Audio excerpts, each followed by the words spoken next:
Competition करना खेल नहीं है बच्चों का, हमारे सामने तेल निकल जाता है अच्छे अच्छों का।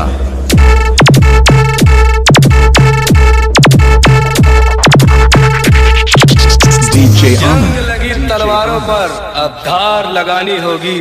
अब कुछ लोग अपनी औकात भूल गए हैं, उन्हें अपनी औकात याद दिलानी होगी।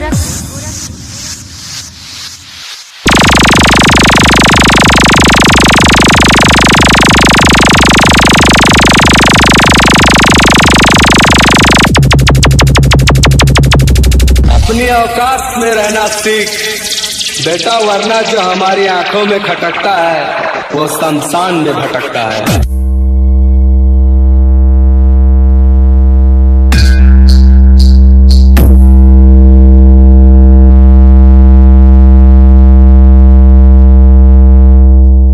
DJ Aman Dehepa. DJ Aman Dehepa. Sound check.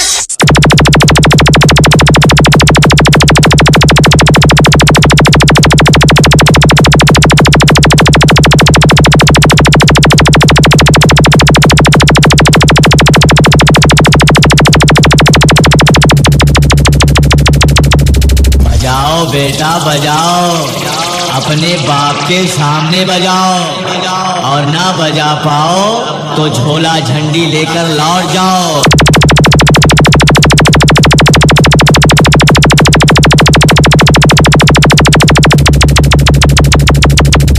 मैं शेर था, शेर हूँ और शेर ही रहूंगा।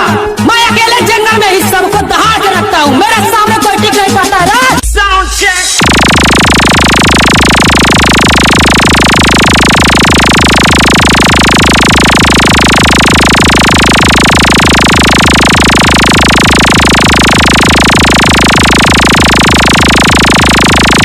हमको जंजीरों में कैद करने का सपना मत देखना, क्योंकि हम वो आदमखोर शेर हैं जिसका शिकार करते हैं उसकी जिस्म तो क्या रूह भी दम तोड़ देती है। DJ Aman Dehepa. DJ Aman Dehepa.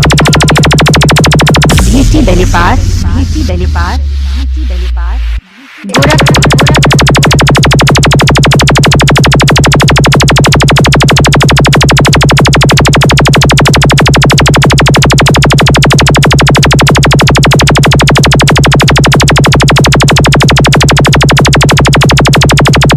Mixed by DJ Aman.